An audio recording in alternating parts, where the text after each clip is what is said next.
بسم الله الرحمن الرحیم. عرض ادب و احترام دارم خدمت همه دوستان. انشالله که ایام خوبی گذشته باشه به هممون. خب میخوام مبحث واگرایی رو بگم.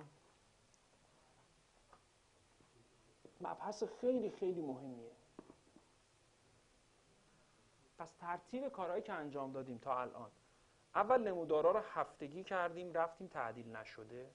دلیل هفتگی کردن اونم این بود که بتونیم بازه زمانی بیشتری رو ببینیم، که بتونیم حمایت‌ها و مقاومت‌های مهم سر راه سهم رو شناسایی کنیم. این یک.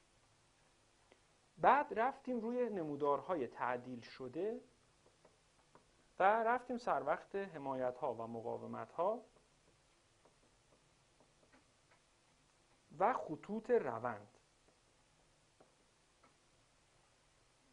مورد سوم چیزی که میخوام بررسی کنیم بحثی هست به اسم واگرایی ها.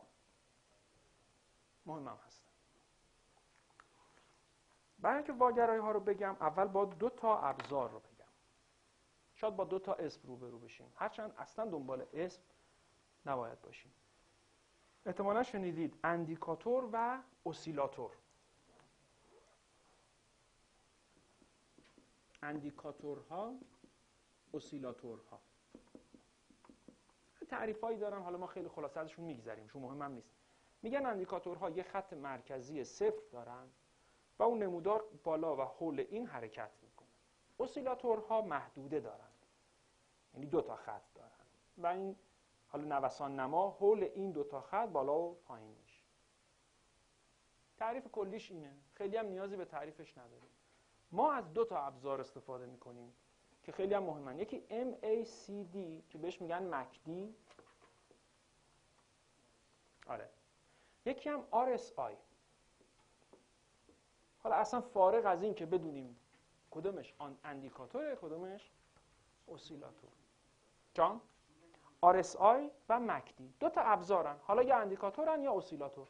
نمیخوام دور و بر اسمشون باشیم، ولی اگه دیدید میگن اندیکاتور MACD، اسیلاتور RSI، توی عملکردش فرقی نداره. در اندیکاتور یه خط صفره که قیمت که نمودارش حول این بالا پایین میشه.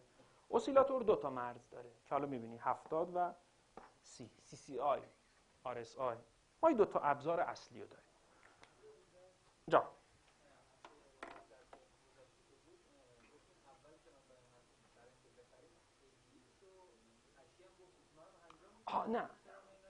نه اولویت هیکن اشی و سار پایین تره. به ترتیب داریم میریم پایین. اینا خیلی مهمن. اونها صرفاً کاربردشون چیه؟ تایید کننده روند هستن. اولویتشون پایین تره.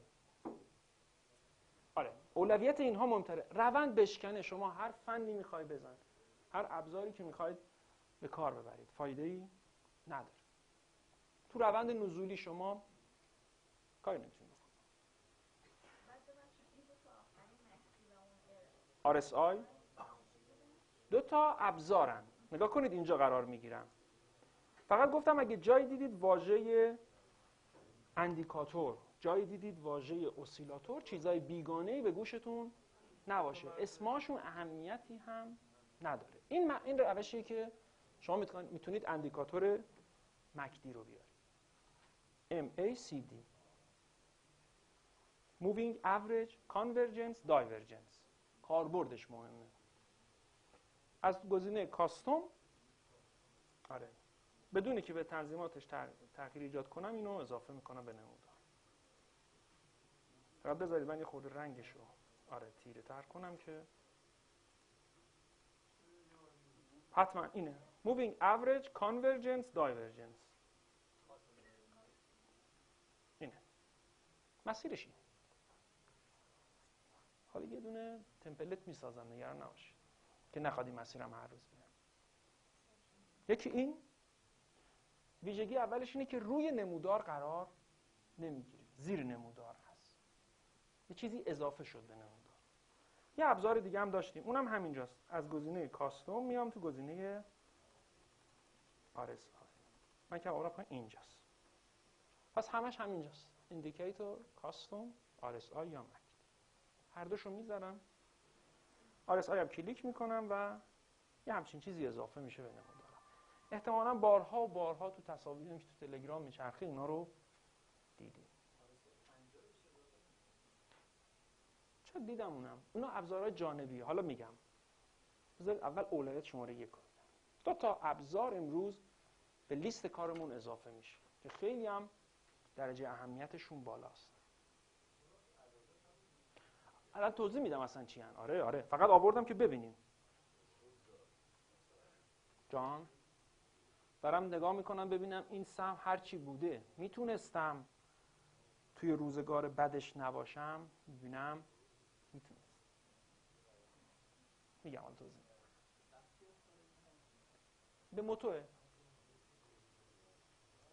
نماد به موتو. برم سر وقت توضیح و استفاده. آره اول RSI رو میگم. اول خط آبی 2 تا محدوده داره همجور که میبینید 70 و 30. پس از این جنسه اسیلاتور، ولی مهم نیست اصلا. نمیخوام اسماشو کار داشته باشم، فقط توضیح بدم چی هست.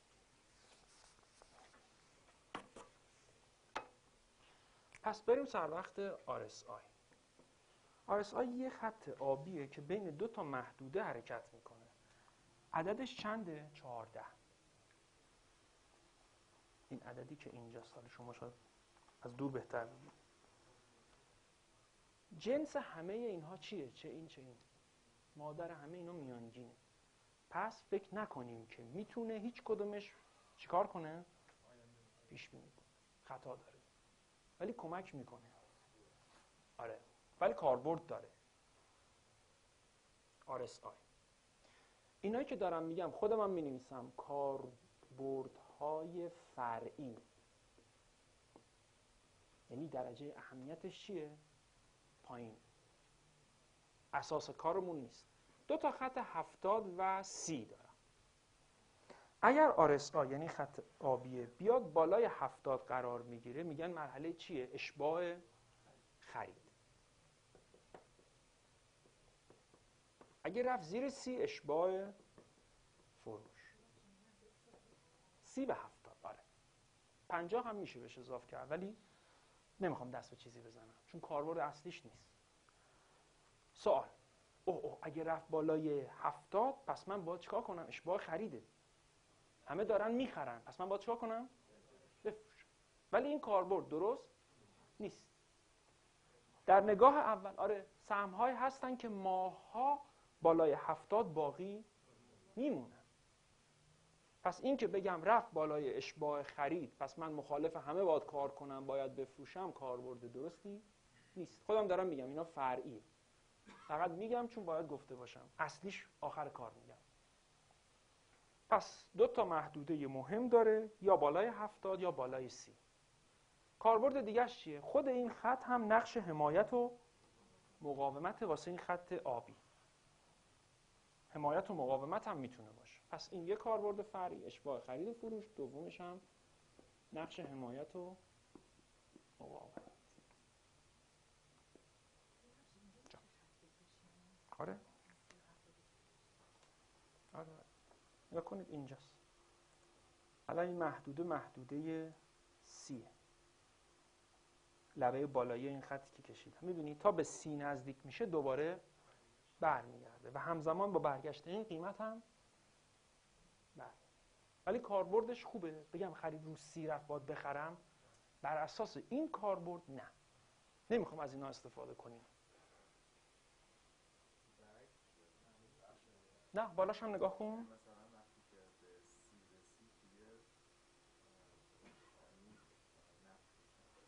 نه الزاما نه، ممکنه ماها هم زیر 30 بمونه، همونجور که میتونه بالا بمونه پایین هم هست. این خیلی دنبال این تیکه کارش نیستم. این لبه بالایی این خط محدوده 70. ببینید این سمت چقدر توی محدوده کار کرده و چه حرکتی معادل این اتفاق افتاده. خط میذارم اول و آخرش رو نگاه کنید. از این محدوده تا این محدوده دائما زیگزاگ زده بین این محدوده، ولی قیمت همچنان قدرتمند حرکت کرد. پس این کاربردش خیلی هم جذاب نیست. دنبال چی میگردم توی این؟ آره یه کاربرد داره اون طلایی. استفاده دیگه هم داره، میگن که خط روند هم میشه روی این کشید. مثلا این میگن هر وقت خط روندش شکسته بشه رو RSI، مثلا این نقطه اگه بتونم جابجاش کنم،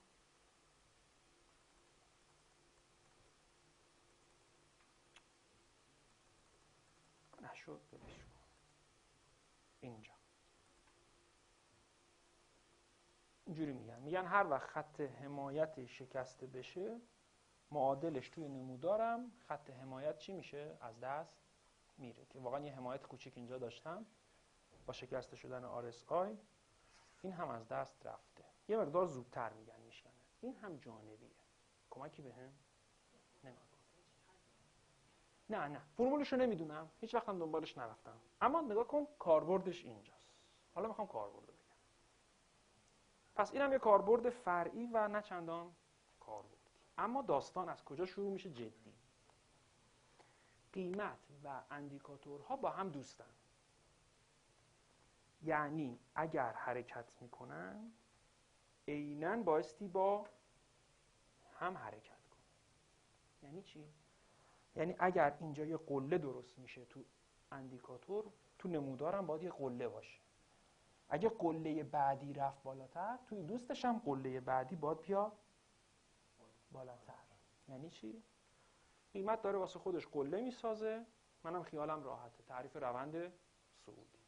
دوستش هم باید همون کارو کنه، اندیکاتوری که اون پایینه، اونم باید بره یه قله بسازه. قله هر کدومش نسبت به قله قبل خودش. این یعنی همه چیز چیه؟ درست، نرماله. کجا نرمال میریزه به هم؟ اینجا. قیمت ها میرن بالا، اندیکاتور زورش نمیرسه. حالا یا این حالت یک یا اینجوری. طبق تعریف واگرایی، طبق تعریف اون قله دوم اندیکاتور من، حالا هر کدومش باشه مهم نیست، هر ابزاری باشه، اونم با یه قله بالا میزد. یعنی درستش اینه، سومی که میکشم باید این میشد. ببخشید، نخواهش میکنم. آره یه بار اصلا میکشم، انقدر مهمه که کل وقت ما باقی نمیخوام بذارم روی.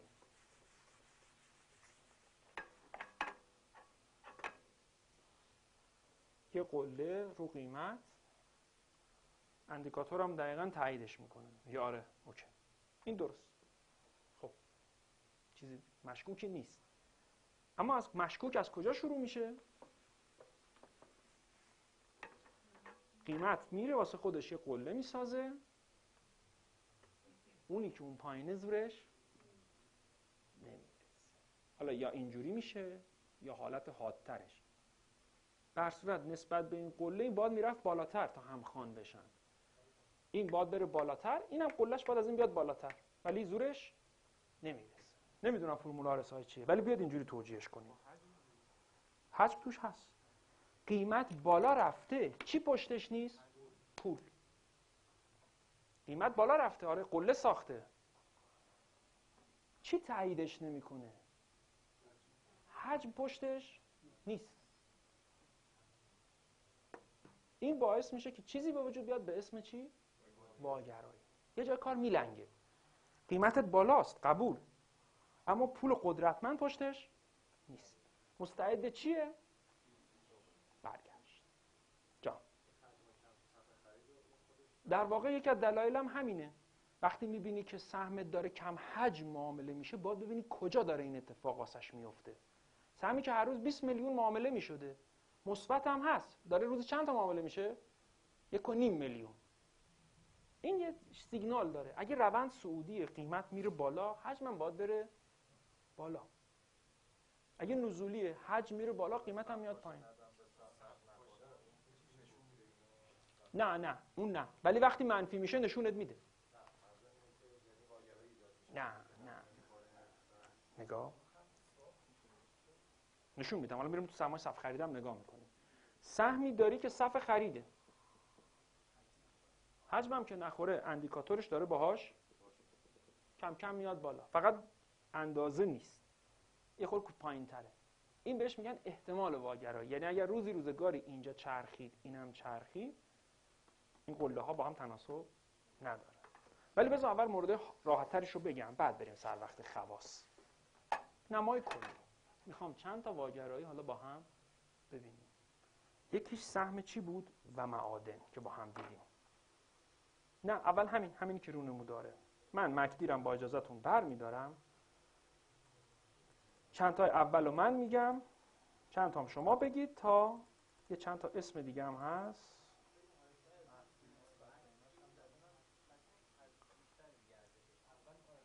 نه هم ترتیب نگفتم. بعضی وقتا هر دوش با هم داره بهت میگه چی؟ دو تا ابزار بهت میگه واگرایی. اون خیلی مهمتره.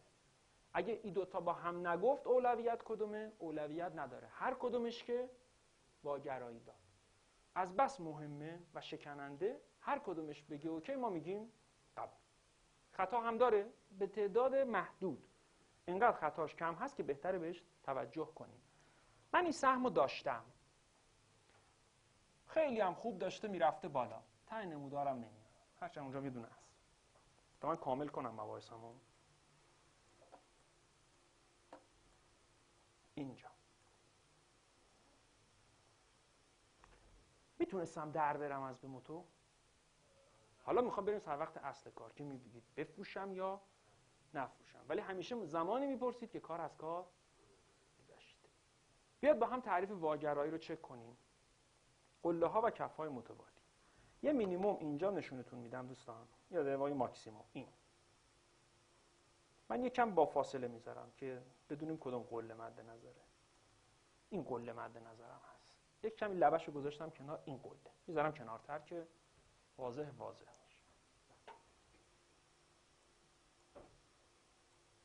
اینجا RSI اینجا یه دونه قله بهم داده.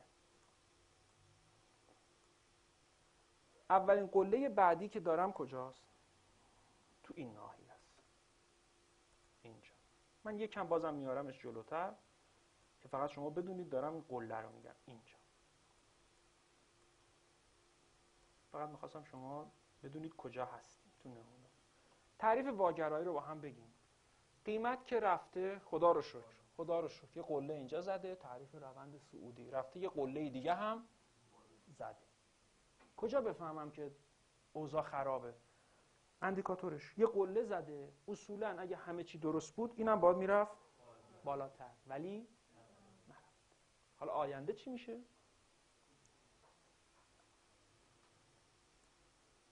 میریزه. اول این، حالا تو بعد کامل کن. مساوی هم باشه باز هم واگراست.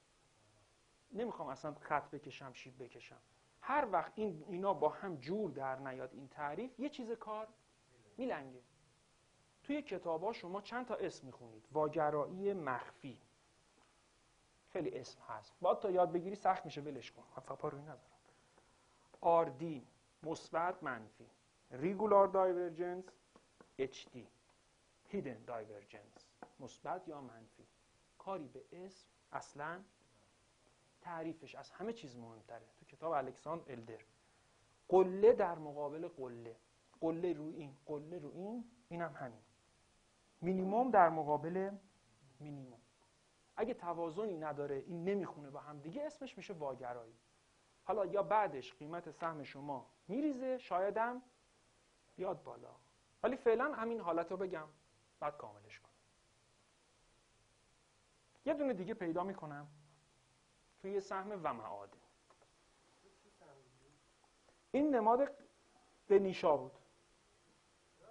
جا. یعنی همه دارن هیجانی چیکار میکنن؟ میخرن. قاعدتا اصولا طبق تعریف کتابا جایی که همه میخرن ما باید چیکار کنیم؟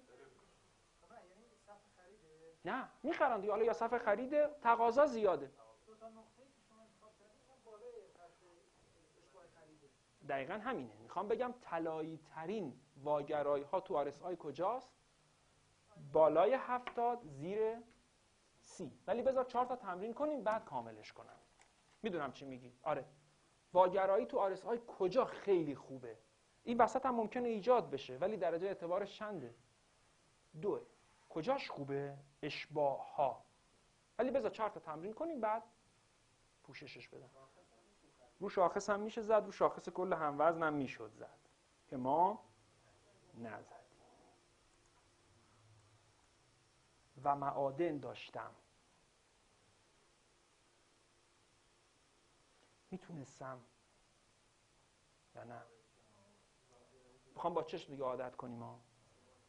نگاه کن یه قله اینجا برات زده، خدا رو شکر. و پا روی فقط گوشی نذارم. یه قله اینجا معادلش میشه این قله. خط میذارم که خودم اشتباه نکنم. اینجا این قله، این هم یه قله دیگه. نه دیگه، 2 تا قله متوالی، همیشه با متوالی باشه. RSI چی بهت میگه؟ یه قله زده رفته بالاتر، این فقط تونسته نهایت به اندازه یه چیز کار این وسط. دقیقاً همین داستان میشه که میشه اون بالاها فروخت و روی خط حمایت دوباره تصمیم گرفت به اینکه ورود بزنم یا نه. میشد توی این منفی ها نباشه. بعدیش هم حتی زده. یعنی دیگه چند بار بهت بگه میرم بالا ولی پشت این سهم الان پول نیست. میبینید حتی این قله هم با اون قله آخری بگیرم باز هم نمیخونه. همش یادم نمیاد. کم زوم میکنم. این قله ببینید اینجا. دیگه یه قله پایین داره، قله بعدی نه تنها مساوی نشده بلکه پایینتر هم یه واگرایی مهره است. خیلی مهمه.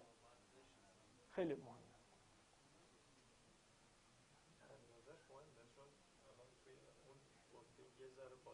نه تعریفش بچه‌ها فقط تعریف. توی خیلی از کتابا اینجوریه. نگاه کنید. نگاه کن. بعضیا میگن اینجوری یه خط اینجا بکشین. یه خط هم اینجا. هر وقت اینا با هم موازی نباشن یه حالتی از واگرایی. ولی توی کتاب الدر خوندم نوشته بود هیچی بهتر از تعریف واگرایی نیست. این قله هست یا نه؟ اینم یه قله. قله بعدی باید کجا باشه؟ قیمت اینجاست. ولی این کجاست؟ نیست. به هر دلیلی این پشتش پر نبوده. سهمی که میره بالا پشتش پر نیست، به همون صورت هم دانتون. نه تناسب نبستم که. تعریفش رو استفاده کردم. سهم شما اینجاست. کدوم؟ موازیه دیگه. این طبق تعریفی باید میمد اینجا. ولی نه آخ نگاه، من فقط گذاشتم گفتم تو کتابا اینجوری می‌نویسن. من نمیخوام اونو بگم. نگاه کن. شما فقط تو این دوتا تعریفش رو یاد بگیرید دیگه. نه هیچ وقت آردی، نه هیچ وقت HD، هیچ کدومش رو قاطی نمی‌کنید. تعریفش رو بگو. به نظر اینجا واگرایی دارم یا نه؟ یه قیمت که اینجاست. یه دونه قلم اینجا داره. خدا رو شکر. قیمت‌ها دوباره افت میکنه که دست من هم نیست. میره بالا. قله بعدی. اینم میاد پایین. قله بعدی باید کجا باشه؟ اگه همه چی درست درمون باشه اینم باید میمد اینجا. که از این بالاتر باشه دیگه. ولی نه فقط یه شقه درس رو گفتم. چون بدبختانه الان اینجا مبتلاییم. جان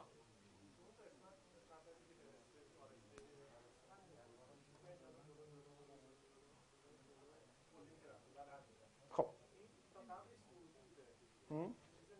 باشه. واگرایی اینجا کمکم نمیکنه. نه الزامی نیست که. ولی اگه دیده شد باید شاید اونجا باشه. آره ما هنوز یکیشو نگفتیم. ولی فعلا بذار همین.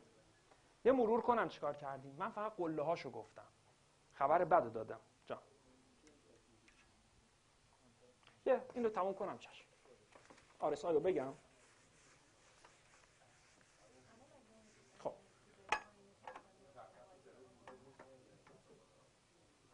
مثل اینکه دور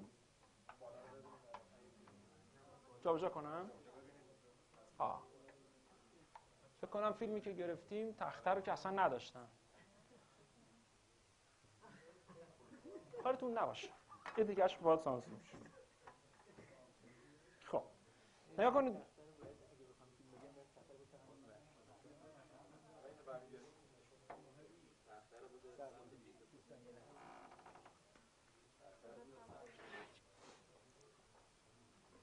یعنی من با این آنلاین ها از اول میگفتم اینجا حالا دوستان چی؟ حرفی که زدی باید عمل کنیم دیگه. اینو بگو، من ساعت‌ها تخت رو میبرم که راحت باشی.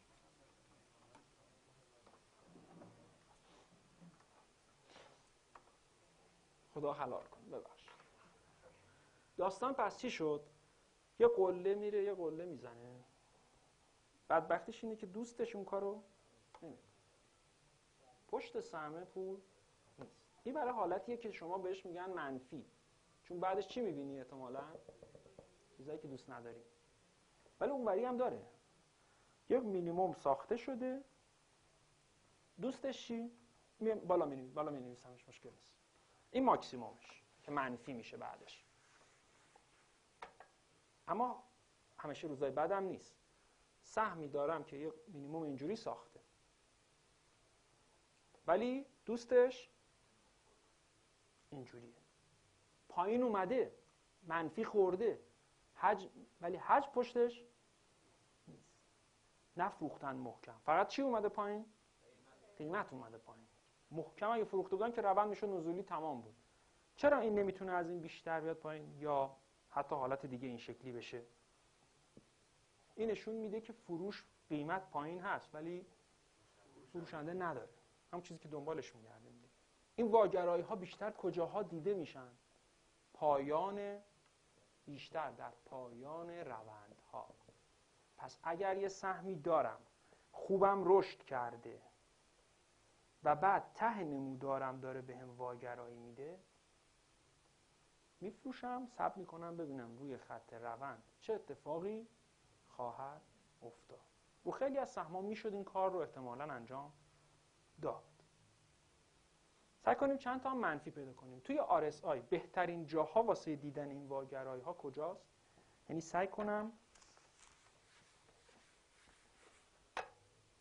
محدوده 70 و 30. یعنی اگه قرار قله هایی رو پیدا کنم بالای اینا رو بگردم پیدا کنم. اگه قرار مینیمم هایی پیدا کنم ترجیحاً برم سر وقت حالت هایی که رو 30 یا زیر 30 هستن. پس این میشه اولویت 1. این خوبه.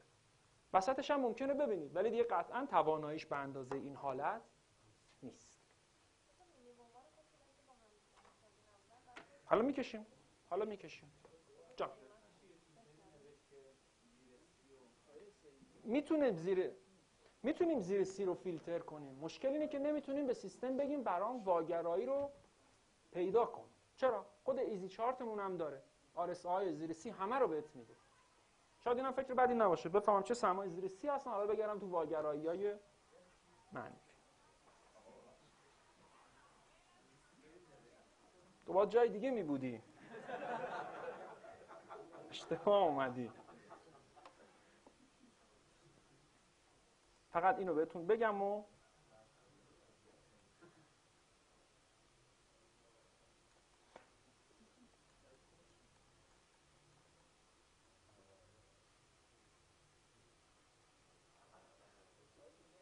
بریم.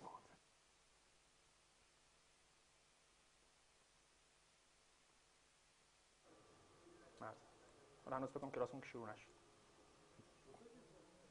یکیشو ببندم. و ملل قبل از همه این خطوط توی 2 تا قلهش داشت بهت میگفت چی داره؟ همیشه همینجاست. وقتی دنبال حبل المتین میگردیم، دنبال یه بند و تناب میگردیم که بهش خودمون آویزون کنیم که کار از کار گذشته. خب چرا اونجا سود بی زبون رو نگیریم؟ یه توضیح بدم حالا دوستان کامل بیان داخل. نگاه کنید دوستان، حالا دیگه شما مجهزید به یه ابزار خیلی قوی. این قله و این قله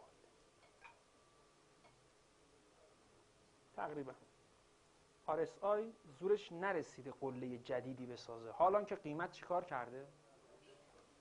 قله رو ساخته بالاتر دیگه، اینجا به اینجا. تازه حتی اگر میخواستیم میتونستیم اینجا هم، نه اینجا تقریبا ها این قبل یعنی کجا؟ ها نه حالا بذار همین اون که گذشته. مشکل ما دوستان میدونید کجاست؟ یه بار دیگه مرور کنیم.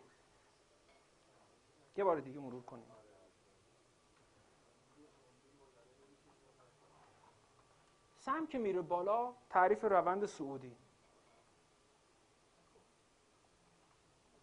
مشکل اینه که یکی از اینا که میاد پایین دیگه نمیشه اونی که ما میخوایم. قاعدتاً بیشتر مواقع وقتی میخواد به چرخه این قله ها چی میدن؟ همیشه هم نه ولی بیشتر مواقع میدن. خب حالا که واگرایی میده، میدونم تو قله هام داره اتفاق میفته، بعدش باید منتظر چی باشم؟ اگه تو مینیمم ها اتفاق بیفته بعدش منتظر صعود. تو اینجور مواقع بهترین کار اینه که اولین کار اینه که سود رو شناسایی کن. آقا فلان اینقدر تو سودی بیا بیرون، بذار واسه خط روند، ببینیم میتونه از عهده‌اش بر بیاد برگرده یا خیر. گیر عمده ما همینه، میریم با قیمت بالا پایین تا یه جایی بعضی وقتا منفی میشه دوباره مثبت میشه، اینجا هست. ولی بعضی وقتا منفی میشه دیگه مثبت هم نمیشه.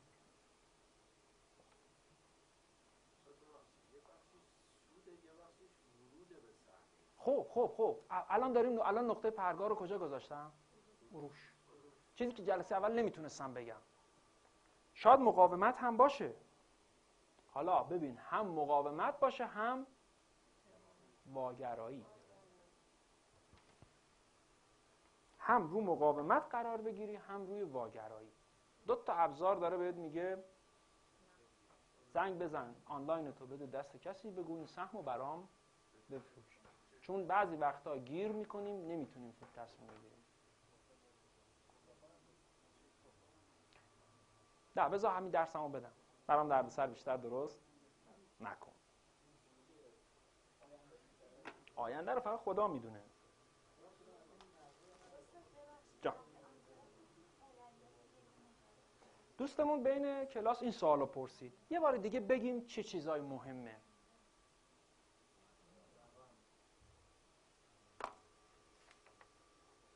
اول نمودارهای هفتگی که تعدیل نشدن. چرا؟ خطوط حمایت و مقاومت. اون تو جلسه آخر. اول با ببینیم حال بازار خوبه یا نه. بذار اول کلیاتش یاد بگیریم اون اجرا. مثلا من فروس رو نگاه کردم. سهم فروس. حمایتش چنده؟ 1000، مقاومتش 1735. تعدیل نشدهش اینو به من گفت. پس 2 تا عدد مهم دارم. اگه بخوام بخرم تو تعدیل شده به نتیجه خوبی برسم، عدد چند خوبه؟ محدوده 1000 تومان. میتونم مطمئن تر عمل کنم. سهم‌های دیگه هم هست.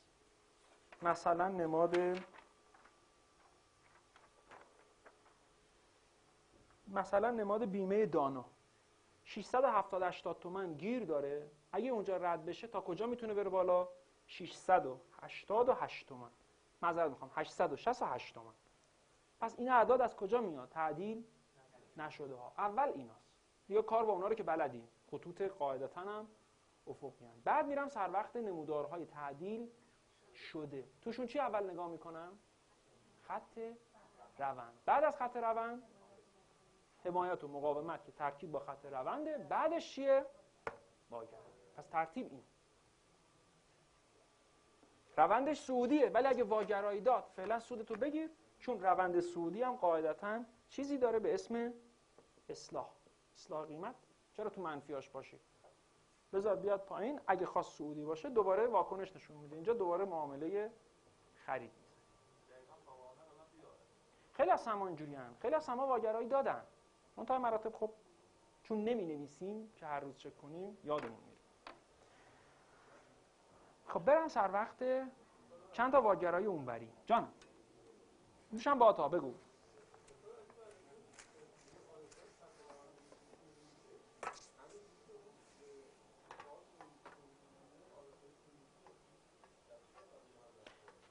نگاه کن، گفتم کاربرد چنده؟ نه RSI خط بکشم 2، لول 2، اهمیتی بهش بچسب دنبال قله ها، به خصوص قله های تاریخی. نه بذار پیش کنار راست میگی. ایو نمودارهای تعدیل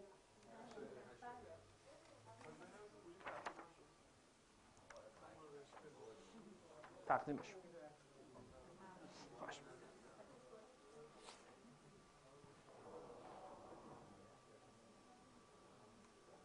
خب چند تا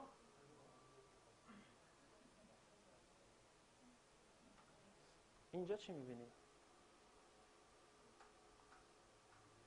نگاه کنید وقتی میگم اینجا چی می‌بینید دوستان؟ این قله با این قله، این قله با این.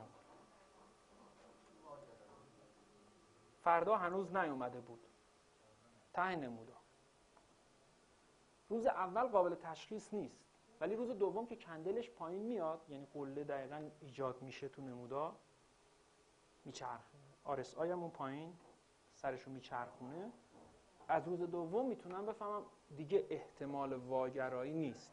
تبدیل شد به چی؟ واگرایی. پس بهترش سودمو بگیر.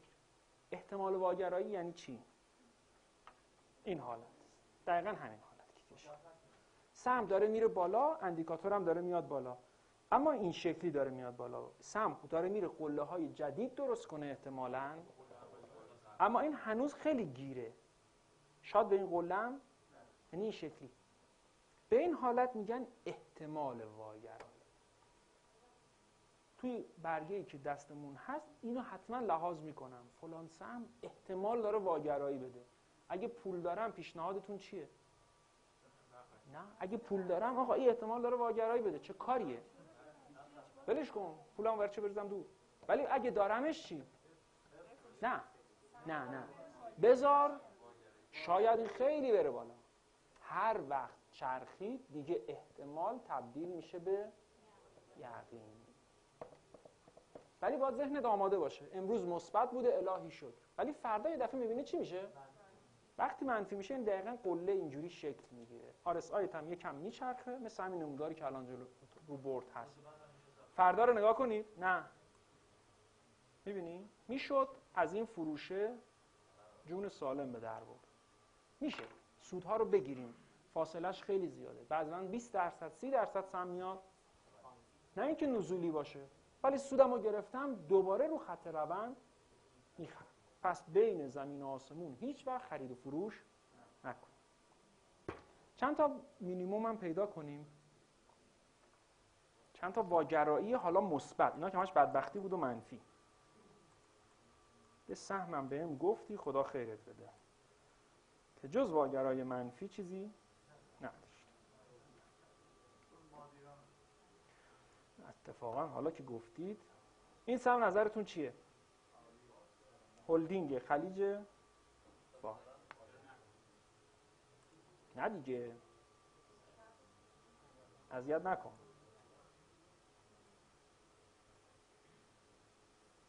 واگرایی دارم؟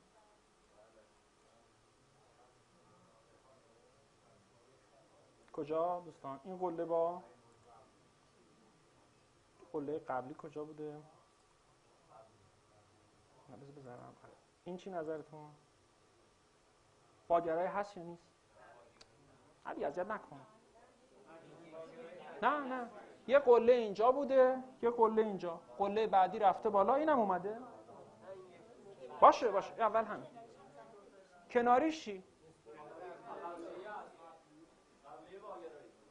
اینو میذارم اینجا. اینو این. ببینید میتونستم یه 2 تا کندل میتونستم از این منفی ها رو نباشم. نهایت روی این کندل منفی بزرگی دیگه میتونستم بفهمم. با گرایی ها به خصوص وقتی که قله ها دارن میرن قله های چی درست کنن؟ جدید. این سهمایی که میرفتن خیلی شارپی بالا، اینها احتمال این که با گرایی درست کنن زیاده. پس ذهنتون از این به بعد آماده همچین تصاویری باشه.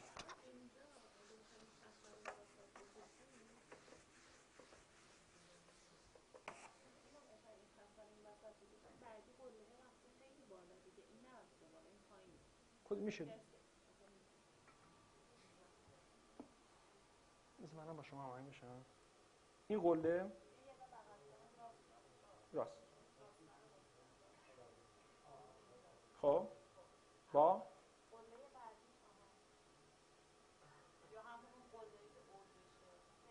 این تازه کم پایین‌تر هم هست، اینم هست پایین‌تره. بعد نگاه کنید وقتی میخوام با گرایی نگاه کنم ترجیحاً بگردم دنبال قله ها و مینیموم هایی که پشت سر این چیزی که کشیدم یه عیب بزرگ داره. این وسط پس این چیه؟ الان زمان گذشته میتونم ببینم. شما برای فردا این قله ها رو که نمیتونی پیش بینی کنی. پس بنابراین الان واسه این سهم میتونم رو واگرایی کار کنم طبق RSI. یه عیب بزرگ داره. رفت تو محدوده چی؟ بین 70 و 30. اینجا واگرایی شاید هم دیده بشه ولی اهمیت زیادی نداره. پس تو چارتی که دارم کار میکنم این سهم فعلا واگرایی تو RSIش خیلی بیاد زیر 30. پس ذهنمو نمیخوام درگیرش کنم. شاید بده ولی قوی نیست. بذار یه منفی پیدا کنم. حالا همش هم حرفای منفی زدیم. آها، اسمش واگرایی مثبت. یعنی وقتی اتفاق میفته یه قله این شکلی یه مینیمم دارم اینجا تقریبا این حوالی، یه دونه مینیمم اینجا زده. حالت قشنگترشو میتونم پیدا کنم. نه میخوام عادت کنیم به شمعی چون کارش داریم. تقریبا یه همچین شکلی.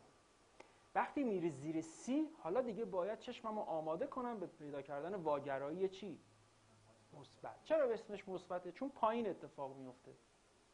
بعد از اینکه از اون پایین شروع میکنه به چیزی که میخوام دنبالش. نظرتون چیه؟ یه مینیمم اینجا ساخته، دستش در نکنه. هر روز ضرر بیشتر. دوباره یه حرکت ناقص میکنه مثل همیشه، میاد یه مینیمم دیگه. اندیکاتور چیکار کرده؟ مینیممش اومده بالاتر ساخته. یعنی چی داره؟ یه چیز دیگه هم پشتش هست. این یه واگرایی. غیر از حجم. خط روند نزولی شکسته شده که تبدیل میشه به روند صعودی. یعنی اینجور مواقع ما بایستی تصمیم بگیریم واسه خرید. یه روند نزولی با شیب داشتم، فردا که نیومده بود. هم روندم شکسته شده، قیمت اومده بالا، هم میبینم RSI از اون محدوده اشباع فروش یعنی 30 با گرایی هم داده. اینجا دیگه بایستی مقدار ریسک کنیم و خرید کنیم. نمیدونم از اینجا میشه کشید یا نه. من فقط این تایم رو نگاه کردم. ته نمودار چی؟ چه سهمی بود؟ این فقط یه وسط رو داشت. حالا چند تا سهم همینجوری باز کنم. پس یه دونه منفیش هم دیدم. بذار بازم منفی بوده. چند؟ آخر نمودار رفته بود بین چند؟ پس اونا رو آقا از ذهنت بذار کنار. اگه بخوای اونا رو نگاه کنی هر روز داره بهت واگرایی میده. اخ بفروشم. وای بخرم. هنوز به 30 نرسیده به بازار. ولی تا چند وقت دیگه فکر کنم میرسونتمون به 30.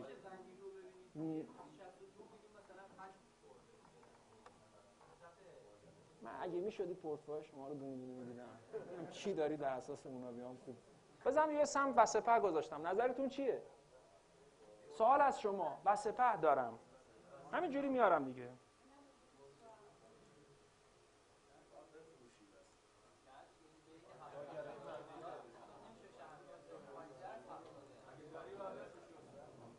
یه خط اینجوری بکشم،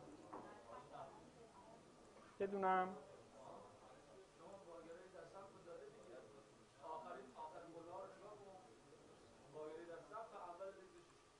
این قله دوستان با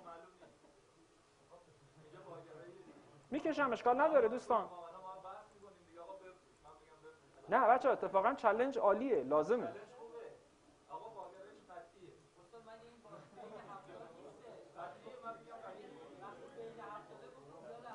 لبش رو 70 دیگه، این وسطه. نگاه کن چرا یه کوچولوه.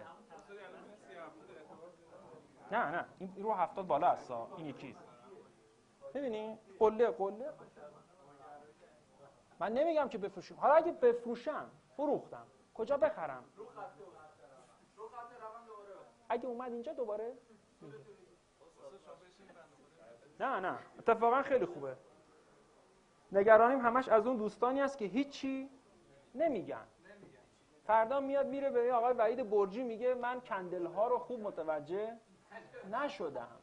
بعد آقای برجی هم هر هفته و هر جلسه میاد به من میگه یک بار کندل استیک ها رو بگو. آقای برجی من کندل استیک ها رو جلسه آخر میخوام بگم. اوکی؟ جان.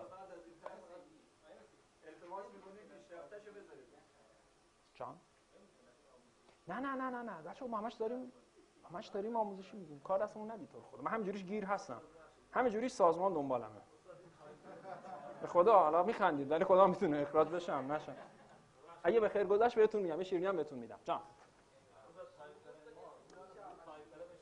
نه شاید هم شیرینی نکش.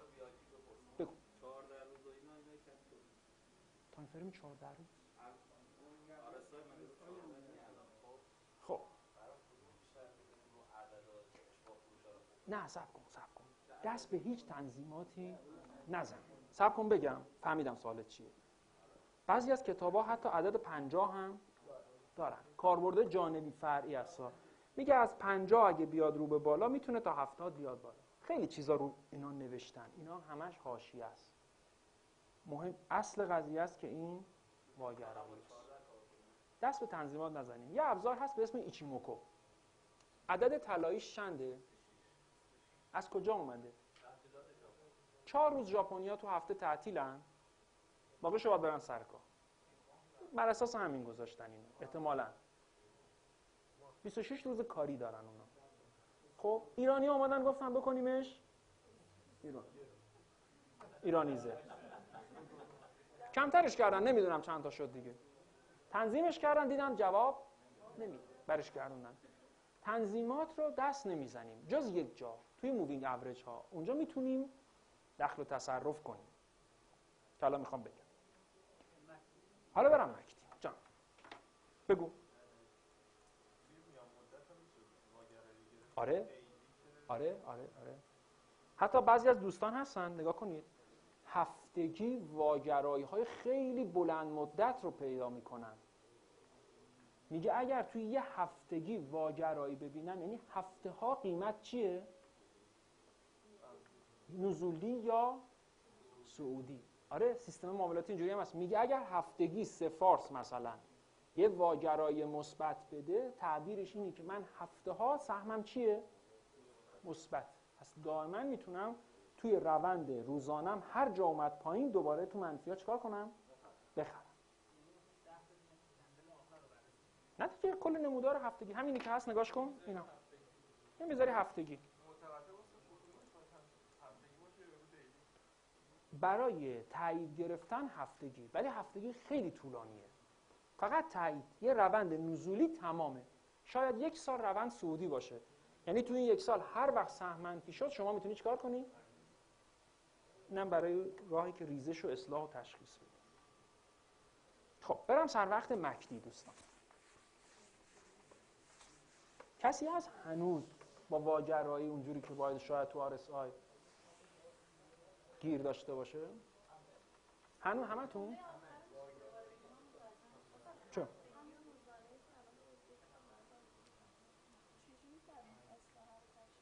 نگاه کنید دوستان، شکل میکشم اینجا. یه نمودار هفتگی دارم. فقط یک خواهش، اون هفتگی تعدیل نشده نیستا، اون داستانش جدا، قاطی نکنید. یه آدمایی هستن اول میگه بذار چراغ بندازم جلو ببینم چه خبره اون جلو. نه حالا ببین میخوام چیکار کنم، بذار نگیم واسه چی. یه سهم دارم 1.5 سال نزولیه، هفتگی. این نمودار هفتگیه. خواهشاً هفتگی تعدیل نشده داستانش چی بود؟ حمایت و مقاومت. این همون شده است. بعضی اینجوری کار میکنه. میاد میبینه بعد از یه سهم، بعد از افت زیادی که میکنه مدت‌ها، این ته نمودار چی میده؟ مثلا باگرایی حالا تو چه تایم فریمی داره میده؟ پس به این نتیجه میرسه که احتمالاً چند هفته مثبت دارم. مسیر کلی میشه چی؟ صعودی. حالا میاد روزانه تعدیل شده. چون مسیرش صعودیه ترسی نداره از این روزهای چی؟ منفی. روند واگرایی هفتگیش صعودی بوده هنوز. پس بنابراین میدونه که احتمالاً چندین هفته بعد از چندین هفته نزول، چندین هفته منتظر صعودم. حالا که چندین هفته صعوده، توی هر هفته 5 روز داریم، تو چندین هفته چندین روز میشه، کلی نوسانه. روزهای منفیشو چجوری فیلتر میکنه؟ با توجه به اینکه روند قدرتمند، یعنی بلند مدت پشت سرش چیه؟ صعودیه. پس یه منفی نتیجه میشه چی؟ اصلاح. منفی میشه خرید دوباره. اینم راه دیگه است که بعضی از دوستان انجام میده. میگم من کندل استیک ها رو حتما توصیه بهتون میکنم اصلا روزانه نگاه نکنید. دوست ما امروز میگه وثوق و فروختم، بازم مثبته. چرا؟ چون الگوی هنگینگ من دیدم. ولی روزانه شما هزاران بار میتونی از این چیزا ببینی. تفسیرش کجا قوی تره که اینو کجا ببینی؟ آره یه خط نزولی بد داشتم، خدا رو شکر نزولی هفتگی شکسته شده.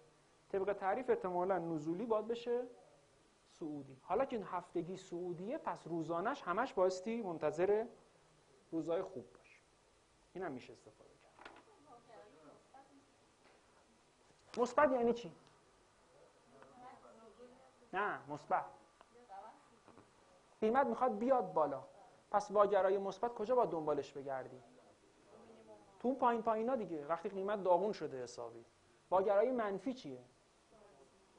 اون قله ها، اون بالاها. اگه دیدی جور در نمیاد، بدون که بعدش، پس اصلا اسمش هم مهم نیست. ببین کجا واگرایی میبینی. اگه تو مینیمم باشه، بعد از واگرایی باید منتظر چی باشی؟ صعود. ولی اگه از اون بالا دیدی، به خاطر همین میگم اصلا دنبال اسمش نرید. حالا حساب کن ریگولار و ایریگولار هم بهش اضافه کنیم. خودم هم هیچ وقت یادم نمیمونه. جانم.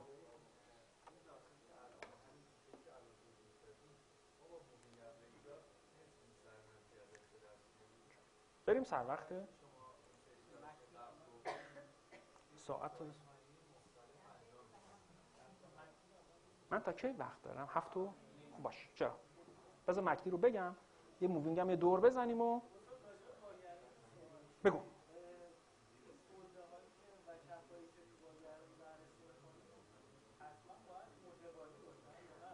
نه چه قله ها و مینیمم هایی تو واگرایی ها مهمه؟ پشت سر هم. اگه یه قله اینجا ببینی یه قله اینجا، کل قله و مینیمم وسط حذف کردی، اعتبارش اصلا نیست، وجود نداره. پشت سر هم. برم سر وقت مکدی.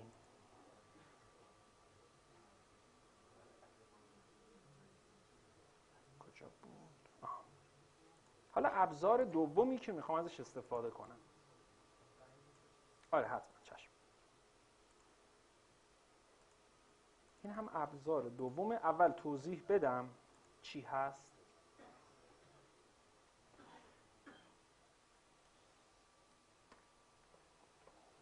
در واقع مووینگ 12 26 و 9 روز است. چرا میگم روز؟ چون دیلی هم. اگه بکنم هفتگی میشه مووینگ 26 هفته، 12 هفته و 9 هفته. نمایی هم هستن، لگاریتمی هم. عددش نوشته اینجا. نه. خودش نماییه. خود سیستم اینجوری تعریفش کرده. لگاریتمی رو چی؟ بذارید تموم کنم، مووینگا رو یه بار مرور میکنم چون جلسه پیش گفتم یه مرور نیازه. چشم.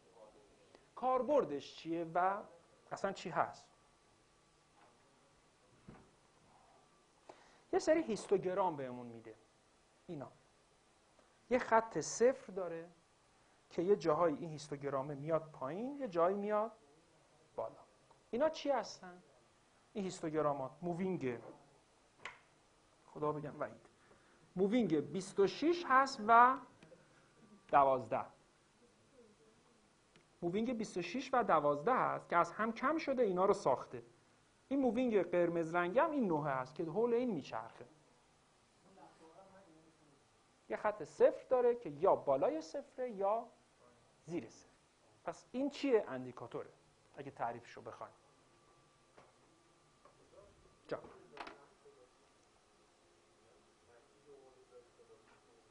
بذارید دونه دونه بریم جلو. از جلسه 8 نریم. مکتی کلاسیک آره مثل مووینگ ها جو همدیگه رو کراس میکنن رو به بالا و پایین. بذار همین قالب کلیشو بگم اونم روش میگم. فرقی نمیکنه.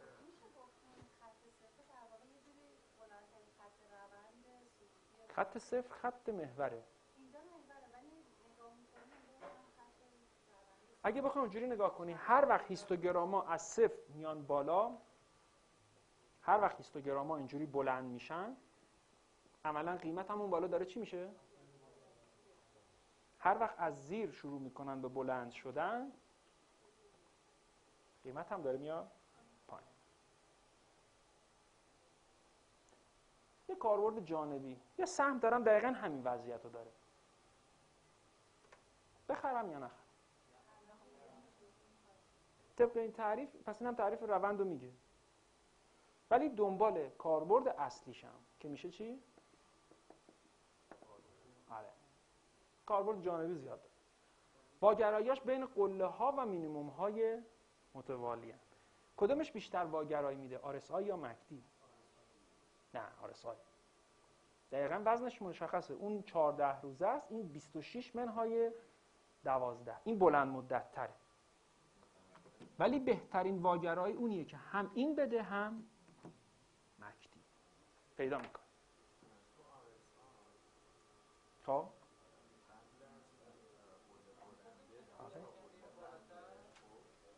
نمودار دیگه نمیتونم تغییر بدم. نظرتون بچه‌ها اینجا خب این خیلی کم بوده. این یکی شاد بهتر. اول بذارم تعریفشو. اول خودم یه دونه خوبشو پیدا کنم.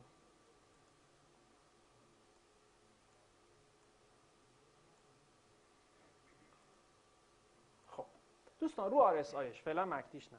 رو این دوتا قله‌ای که من تو این سهم داشتم کاری به مکدی ندارم. این نه. میتونست واگرایی کمکم کنه؟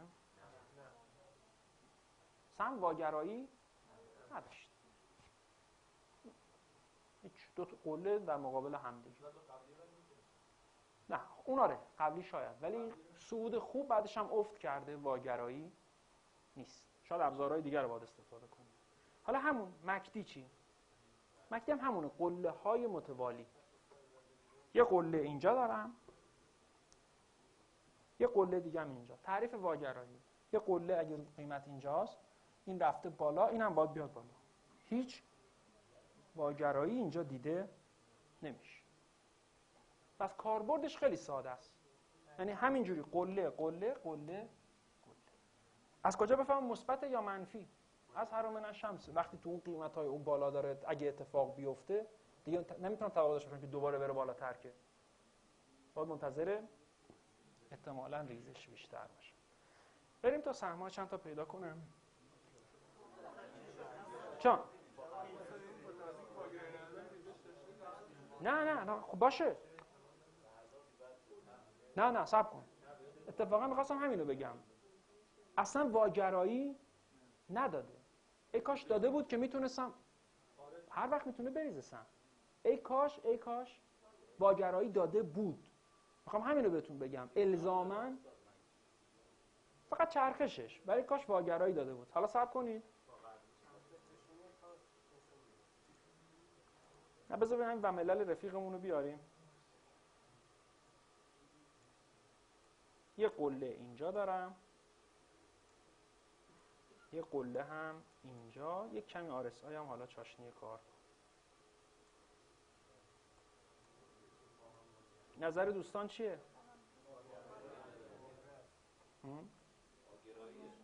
کسی هست الان تو گیر واگرای مکدی باشه؟ کدوم؟ اون هم میتونست باشه، ولی مشکل اینه که اون بالا قله نیست. یا اصلا میگه رو این. اینو این تقریبا موازی شده، این خیلی پایین تره. ولی دیگه این یکی که حتی شانس زده بالاتر هم رفته، روز بعدش نمیگم روی این کندل میتونستیم بفروشیم، دروغه. من رو همین قله، رو همین شادو میفروشم. این امکان پذیر نیست. ولی روز دوم کندلی به این منفی، به این بزرگی، دیگه داره بهت میگه چی قیمت داره میچرخه. هیستوگرام اینم که بالا بوده بعدی کوتاه‌تر شده، یعنی اینو هم چرخیده. اینم که از اینجا اومده اینجا، هم این واگرایی داره بهت میده، هم این، هم این.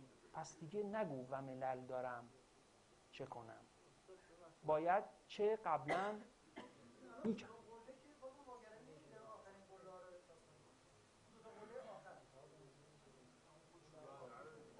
اینو باشه، خب نداد خدا رو شکر.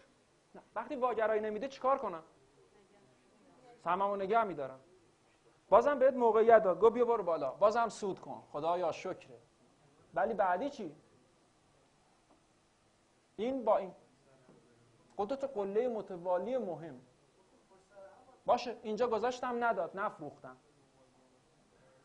حالا میذارم میبینم اوه واگراییشو میده. میدونم میگی چی؟ میگی اینو با این بذار.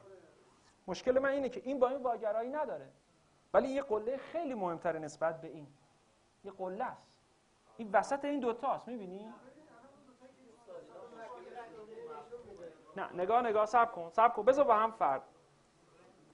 از اینجا تا اینجا چیزی به اسم واگرایی ندارم، نمیفروشم.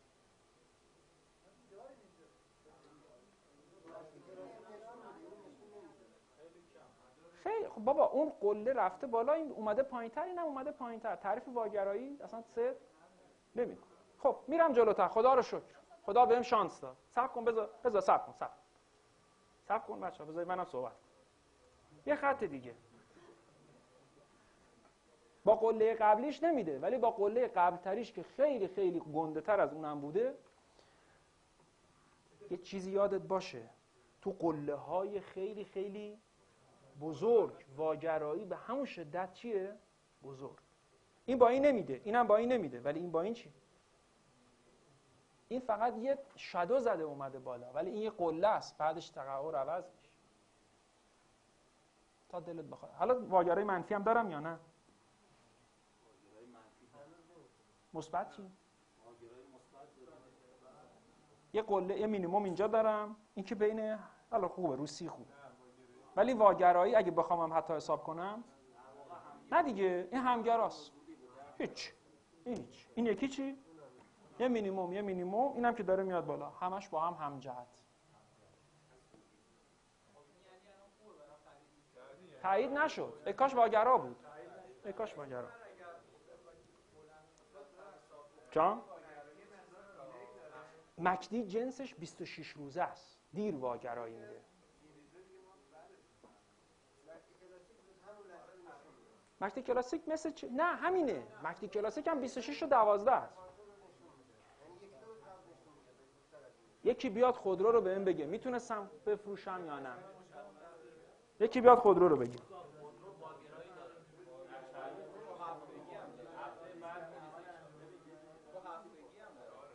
الان خودرو دارم، لطفاً بهم بگید چه کنم.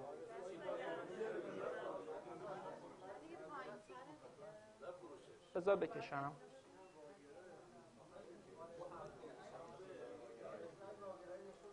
این یه قله اون طرفش چه خبره؟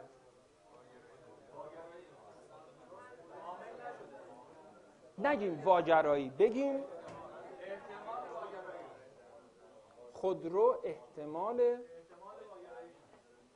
واگرایی داره. کی واگرا می شود؟ این هیستوگرامی که اینجاست هنوز داره بلند میشه. هر وقت بعدی رو کوتاه‌تر بزنه اینم یه کندل منفی. بعد 2 تا قله موازی دارم، 2 تا قله نامتعادل. من خودرو ندارم. آیا الان وقتش هست؟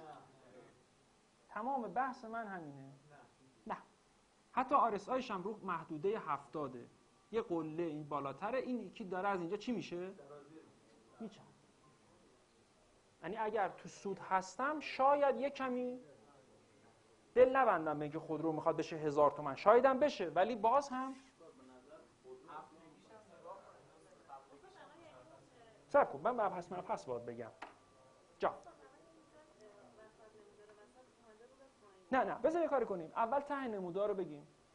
اطلاعاتی که به کار نخوره فایده ای نداره. اول ته نمودار رو بهم بگید. من بچه‌ها سهم خودرو دارم، چه کنم؟ تو سودم هستم خدا رو شکر.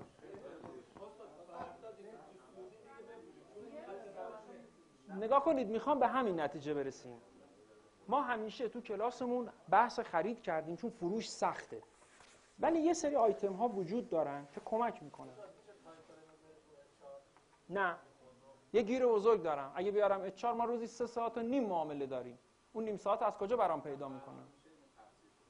نه، اون برای بازار فارکسه که 4 ساعت و 3 ساعته. ما الان 1 ساعته بذاریم بازارمون چند ساعته است؟ 3 ساعت و نیم. اون نیم ساعته رو خودرو چه میکنه؟ اون هفته اگه میخوای کار کنی هفتگی نگاه کن و روزانه. هر کار میخوای بکنی با.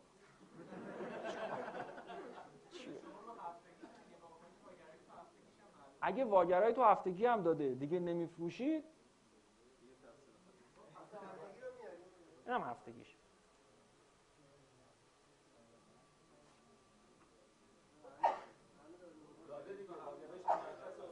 هنوز داره میره بالاتر. از این قله رد شده ولی هیستوگرام این تازه اندازه اینه. یعنی اگر یک کندل هفتگی بزنه بیاد پایین، خطش صاف شده، به چرخ رو به پایین، RSIش چی داده؟ واگرا. یعنی احتمالاً چند تا هفته اصلاحی شاید در پیش باشه. جانم. یعنی عاشق این سوالات خوشموقع. بذار با همینو ببندم. کاربرد جانبی داره بهت میگم. کاربردشون اینه. الان اگه الگویی هم بخوام نگاه کنم احتمالاً خودرو داره سقف دوقلو میسازه. پس تو الگوها هم سقف دوقلو احتمالاً با چی تایید میشه؟ هنوز نگفتم الگوها را، نگران نباشید. اونی که سر و شونه میزنه قاعدتاً بین این دوتا چی میبینی؟ کسی که الیوت میخونه بین 3 و 5 قاعدتاً چی دیده میشه؟ سقف دوقلو جایی هست که به احتمال زیاد واگرایی وجود داره. اینجوری باید ازش استفاده کنیم. به امید اینکه این قرار افزایش سرمایه بده، خیلی خوبه. من نمیگم خوب نیست، هست نیست، اصلا به ما ربطی نداره. ولی اگه واگرایی میده تو سود خوبم هستم. حالا یا میره بالاتر یا نمیره. یا از این قله رد میشه یا نمیشه. ولی واگرایی نشون میده که آقا این بالا رفتن یه مقداری زورش کمه. سنبه پشتش نیست. سودمو میگیرم. حالا چی؟ باید که نه. ببین فقط حالا ببین شما باید چه کنین. شنبه من دستم برای این سهمی که دارم باید به ماشه باشه. اگه یه کندل گنده منفی بزنه، این هیستوگرامش هم کوتاه‌تر بشه، یعنی چیزی که مکدی میبینید این شکلیه. بعدی رو اینجا بزنه، یعنی این قشنگ چرخیده، قیمت هم اون بالا چرخیده. دیگه سودمو بهتره تو همین منفی ها شناسایی کنم، چون اولیش قابل پیش بینی نیست تا تشکیل نشه. ولی احتمال اینکه چند تا روز بعد در پیش باشه هست. لااقل کجا بخرم؟ اگه اومد روی خط روان. یه همچین چیزیه فکر کنم. آره دیگه عجله نداریم که. نگاه کن اومد روی خط روند، مجدد خودرو میره توی واچ لیست.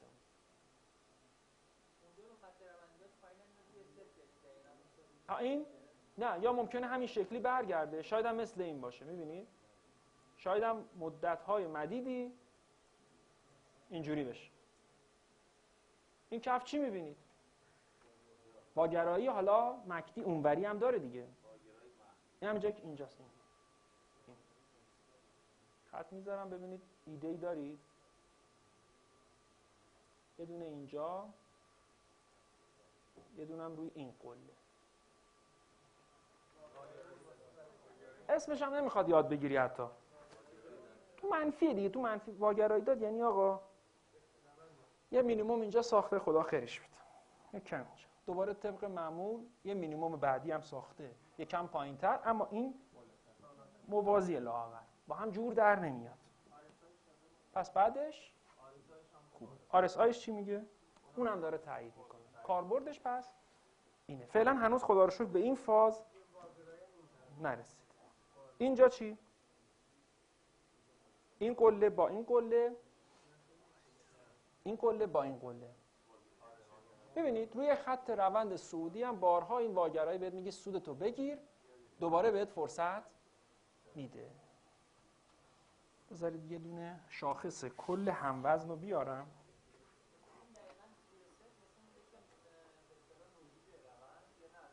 یا به عبارت اینجوری بگو، دیگه شدت روند نزولی چی شده؟ کم شد.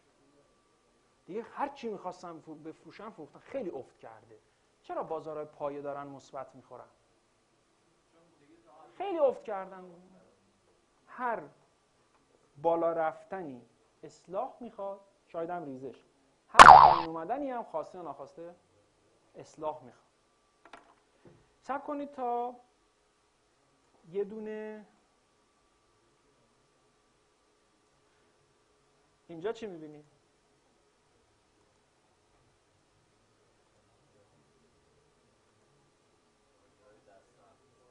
چند کدوماش بهت میگه؟ هر جفتش میگه آقا میره قیمتش یه شانس بهت داده ولی دیگه سود رو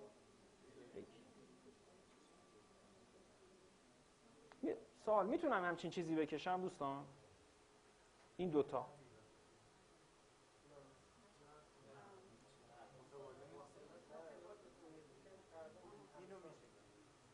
آره این فاز منفیه وسط یه فاز دیگه است. اون مینیمومه قله نیست. دو تا قله واقعا چی هستن؟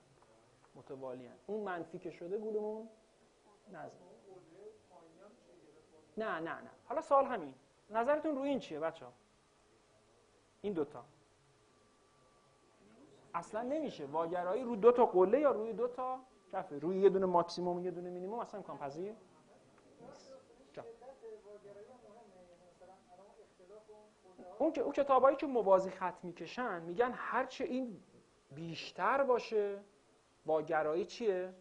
شدیدتره. چرا بهتون گفتم بالای 70 زیر 30 تو RSI؟ خود به خود وقتی اون بالاها باشه شیبش چی میشه؟ بیشتر میشه.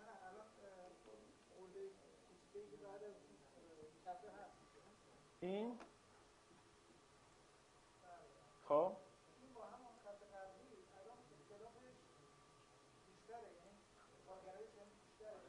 آره نگاه، من خط سومم میذارم، نگاه کن اینجا. شما اگر محافظه کار باشی خیلی قبل‌تر از اینو میای بیرون، ولی نگاه کن این سهم یه بار دیگه هم فرصت خروج خوب داده ولی دیگه واگراییش کاملا محرزه. یعنی اگه پول داشتم آیا ارزش خرید داشت؟ نه، واقعا نه.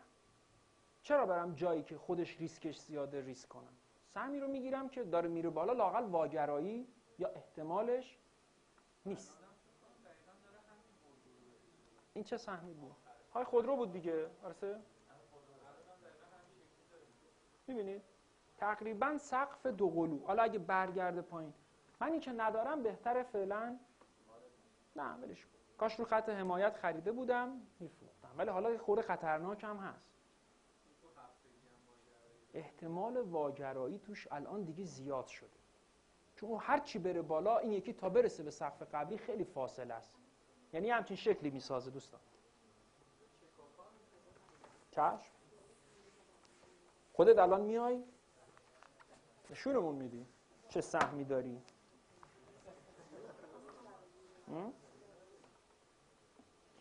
نگاه کنید دوستان، این شکلی هست. یه قله ساخته، این خودروه.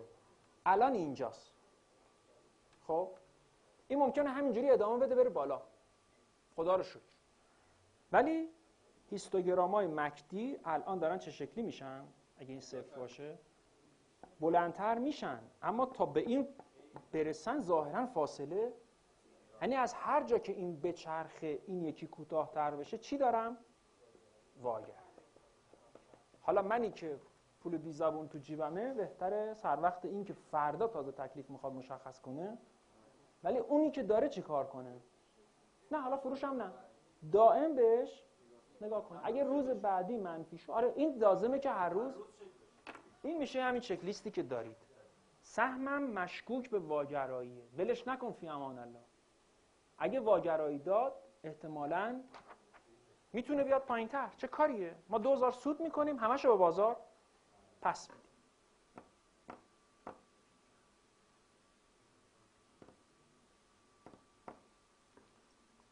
بیا چکاپاتو نشون بده ببینیم چیکار میکنه.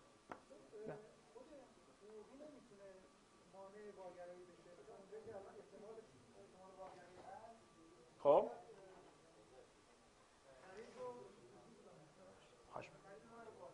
چرا؟ میگم ممکنه بعضی وقتا بعضی سهم‌ها واگرایی هم بدهند و نریزند. دلیلش چیه؟ پول پشت سر سهم. ولی تعدادش چند تاست؟ بعدش شه مواد رو برامون بیار. شه مواد معروف. جا. چی؟ اصلا گذشته سهم که به سلامت. الان همین بهترین مثال از آب در اومد. من برای فردا ته نمودار اگه قله‌ای هست چش نباید ازش برداری. شاید این قله چی باشه؟ آره لطفا. نه همیشه گیرتون همینه. میذارید میخواید ته بازار رو هم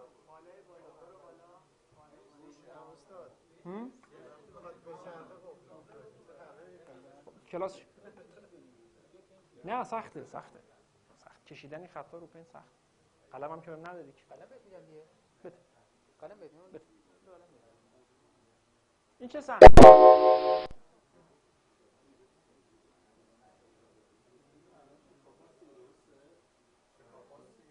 خب خوبم رشد کرده. نظرتون؟ مرسی. بذار باشه. نه همین خوبه. ببین چیکار کنم. مرسی. به نظر یه مقدار نیاز داره که اون واگرایی رو انتها بزنه.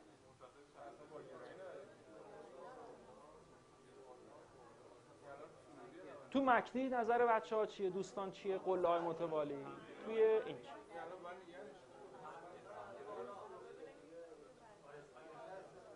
خب یکی این قله رو با قله بعدی. خب نه باش، فرض کن میخواد قله بزنه، فرض کن میخواد یه مینیمم اینجا بسازه. اینجا اگه این بیاد پایین اینم بیاد پایین چی؟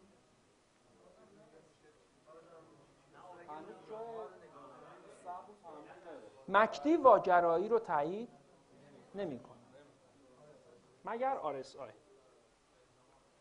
RSIش الان واگرایی داده ولی میتونه احتمال به چی؟ شما امروز فروختی از من میپرسی یعنی چی؟ یعنی چی؟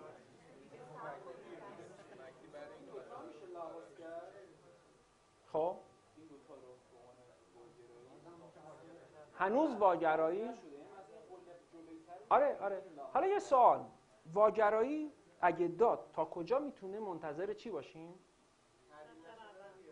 نه صبر کن، تا کجا میتونه بیاد پایین؟ پس یه خط روند هم اول همه چیز بکش روی نموداره. همه اینا مهمه در صورتی که روندمون بذار بکش اشکال نداره. خب صبر کن. اگه یکم زوم کنی عقب، اگه نمودار رو بزرگتر ببینیم، اون که قطعاً با تعدیل نشده هاشم دید، چون فکر کنم افزایش سرمایه هم داده این سن.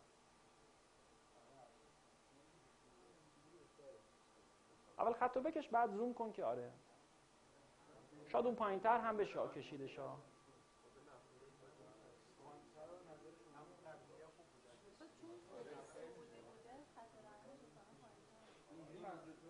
بکش دیگه، حالا خط رو بکش هر جوری میتونی.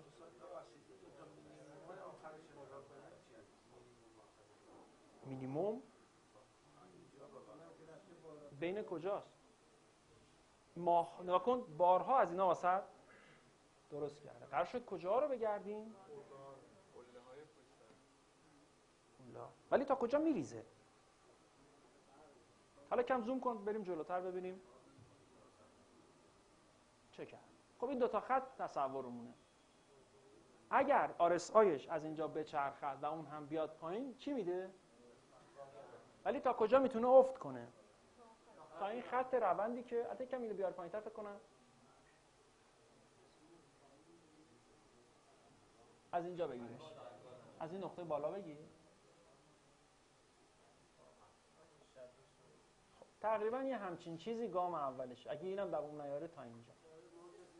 حالا باید ببینی که ریسک به ریواردت هست یا نه، که نگه داری یا نه به همین اندک واگرایی هم اگر عمل کنه سودتو بگیری و بیای بیرون. بازار خطرناکیه. این روزا هر چی سودهاتون رو کوچیک‌تر کنید احتمالاً شانس موفقیت موج 3 تمام شه. برای سره با سود فروختی؟ نوش جون کسی که ازت خرید، بی خیال.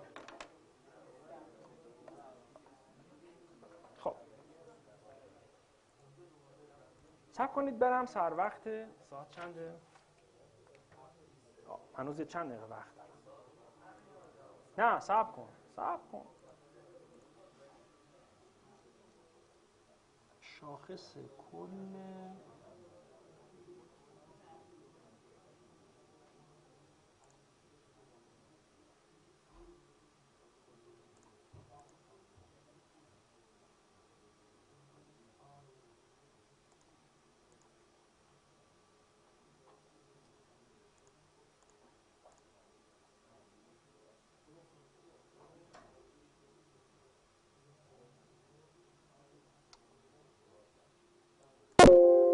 صبر کنید دنبال اینم بودم.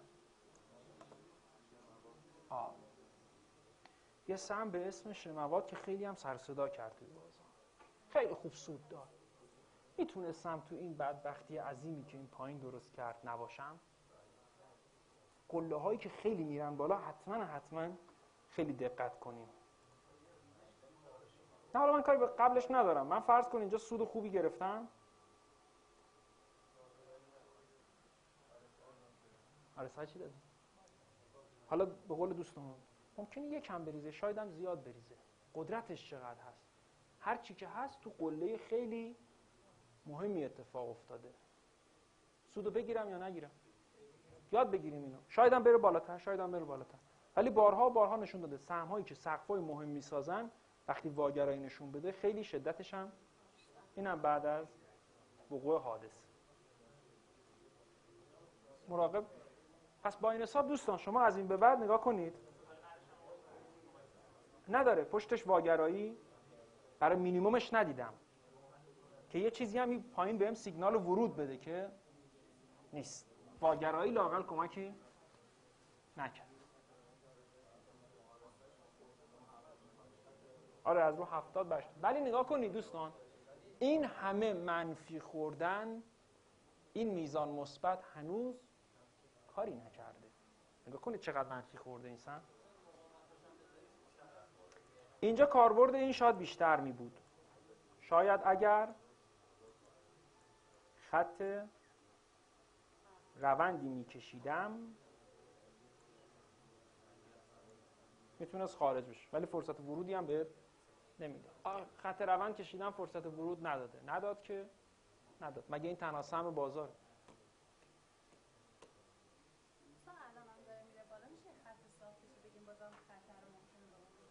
بگو کجا؟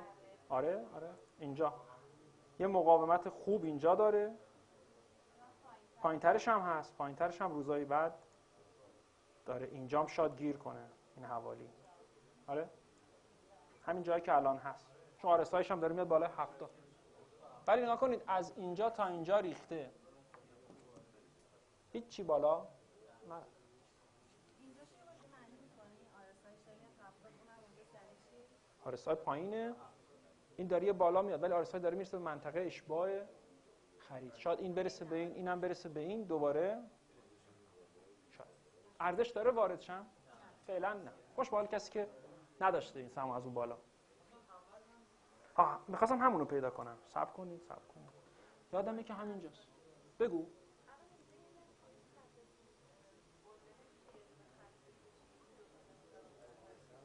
این؟ چرا دیگه؟ نگاه اینو میبینی؟ این قله رفته بالاتر. این چی؟ نه مکدی چیز خاصی نگفته بهم. مکدی نتونسته کار خاصی برام بکنه، ولی RSI بهت گفته. قرار شد هر کدومش گفت بگیم اوکی. شاخص کل رو دوستان، کل هموزن رو میخواستم بیارم، چشمم ندیدش.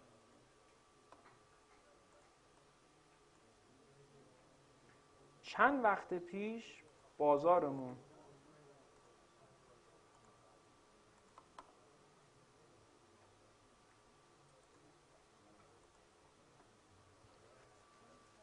شاخص کله چی میبینی؟ RSIش واگرایی. من یکم همدن میذارم که کلا دیده بشه، ولی مکری چی؟ واگرایی ندارم. هر کدومش داد چون خیلی مهمه ما هم قبول میکنیم. نه آخه میدونی باز قله رو زده، تعریف واگرایی رو داره، حالا شاید اندازه نه، ولی به خاطر همین تناسب رو حذف کردم. حالا چی؟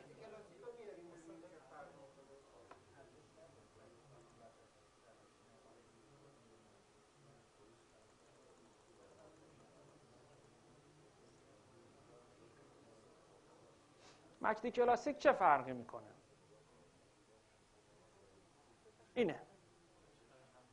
این هیستوگرام ها رو میبینی؟ این لبه هاشو با خط چی نشونت میده؟ آبی نشونت میده که شما خوشحال باشین. همون اعداده. قرمز همین خط است اینا. اوکی؟ خط قرمز کاربردش اینه، فرعی هستا دوستان. اصلیات رو ول نکنیم بریم بچسیم با فرعی معامله کنیم. میگن هر وقت از پایین، از زیر منفی میاد بالای صفر، میفته تو دل هیستوگرام ها، یعنی مثل اینجا، یعنی قدرت روند رو داره نشون میده. حالا که تو فاز مثبت قدرت روند چیه؟ صعودیه، پرقدرت. هر وقت از منفی میاد مثبت میشه. خط قرمز رو میگم ها. آره از منفی میاد توی مثبت ها، همزمان توی دل این هیستوگرام ها هم هست، یعنی اینجا، یعنی یک روند صعودی قدرتمند اون بالاست. RSI هم نگاه کن، اگه می‌خواستی به 70 نگاه کنی ماه‌ها این رفته بالا و شما جا. پس وقتی از هیستوگرام ها میزنه بیرون، یعنی میگه نه قدرت روند چی شده؟ کم شد. اینجا رو نگاه کنید، وقتی از این میزنه بیرون میگه دیگه قدرت روند صعودیت کمه و داره هیستوگراما کوتاه و کوتاه‌تر میشه، قیمتت هم میاد پایین و پایین‌تر تا وارد فاز منفی بشه. نه چی؟ نه نگاه کن، نگاه میگم کاربرد جانبی همیشه میذارم تا یا نگم واسه همینه. الان طبق تعبیر این که رفت تو فاز منفی تمام. نه نگاه بعضی وقتا منفی ها چقدر هست؟ گذرا و موقت. نمیشه با این استدلال کرد هر وقت هیستوگرام ها رفت فاز منفی من سهمم را میفروشم. کاربردهای جانبی رو نیاریم اول. اولویت یک چیه؟ خط روند نزولیه. اصلا قاعدتا اونه. اینا کاربرد دومش مهمه. واگرایی ها. این کاربرد دیگه این خط قرمزه. یا اگه خواستید، من کم استفاده کردم، میگن هر وقت که مکدی از منفی میاد مثبت، میگم ولی رسمش باشه بعد، چون اصلا جانبیه. باند بولینگر هم قیمت روی کف خط پایینی باشه میتونه یه حرکت خوب و نشون بده. باند بولینگر رو نگفتم. هر وقت مکدی شما از منفی هیستوگراماش کوتاه میشه میاد مثبت، اگه قیمتت هم کف باند بولینگر باشه میتونه یه حرکت خوب باشه. اما این هم یه چیز جانبی و کاربردش کمه. به نظر من حاشیه ها رو بذاریم کنار. 3 تا 4 تا ابزار رو خوب میخوام، 60-70% هم کمکم کنه کافیه، که بیشتر هم کمک میکنه. تهش تو چه روندی دارم معامله میکنم. حمایت شاخص اوضاع چطوره؟ اگه طبق تعبیر شما خط شما نزولیه، شما تو شاخص اصلا توی بازار نبایستی حضور داشته باشی. یه همچین چیزی تقریبا.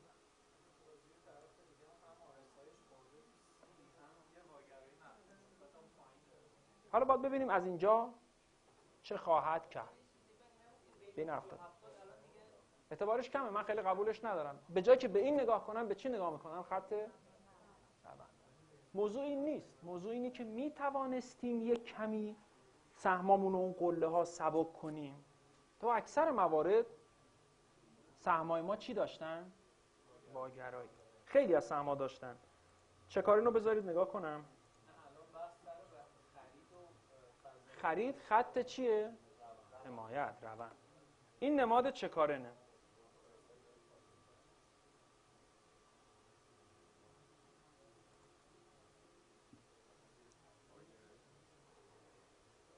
بذار کم زوم کنم.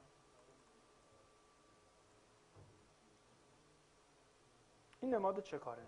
چی میبینید؟ نمای کلی. یا علی. یا علی. یا علی.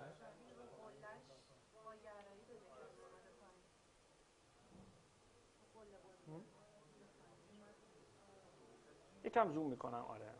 این نماد چکارن هست. بذارید خط اینجا بکشیم. یه خط هم اینجا بکشیم. نظرتون چیه؟ نه، اول خود قیمت رو نگاه کنیم، بعد بریم سر وقت ابزارهایی مثل واگر. یه روند صعودی خوب داشتم، اما داره شروع میکنه به نه، پرچم بسته میشه. این مثلث چیه؟ افزایشی، پهن‌شونده است. پهن‌شونده ها روندهای صعودی رو تبدیل میکنن به حالت بی روند یا شاید هم قبلا اینو تو ذهنتون داشته باشید. اینو الان تو ذهنتون دارید. 2 تا خط اینجوری. درسم نیست، فقط میخوام بگم تکرار میشن. میخوام یه سهم دیگه هم نشونتون بدم. فقط همینو داشته باشی. نه اصلا درس ندادم. اصلا درس نیست. این دیگه درس تمامه. اینتر زدم. تمام. یه سهم دارم، واگرایی داره یا نه؟ ظاهرا اینجا با اینجا، این قله با این قله. واگرایی هم بهم داده. اینجا نیاز نبوده باشم، ولی نمیدونم چرا هنوز هستم. بعد میگه حالا چیکار کنم من با این سهم؟ معجزه که نمیشه کرد. شما باید قبلا این سهمو نمیداشتی. چه کنم؟ پس واگرایی داده و افتش رو هم کرده. کف یک کاناله. حالا یه گروهی میگن بخریم اینو. اینجا بخرم، حمایت دیگه. اینجا هم مقاومت. خب میشه. اینم میشه کاری کرد. ولی اگه از این اومد پایین چی میشه؟ همون. اگه از این بیاد پایین، اینو تو ذهنتون دارید؟ بریم سهم دیگه ببینیم. صبر کن. بذار اون مقایسه‌شو بذارم. دقیقاً میخوام بیام سر وقت سهمی که ببین این سهم این تهش نیست. خطاشو که میکشم شما رو یاد چی میندازه؟ همین که الان کشیدی که همونه که میخرم دیگه. میخرم اون بالا چی میشه؟ سوده. اوه چی شده تهش؟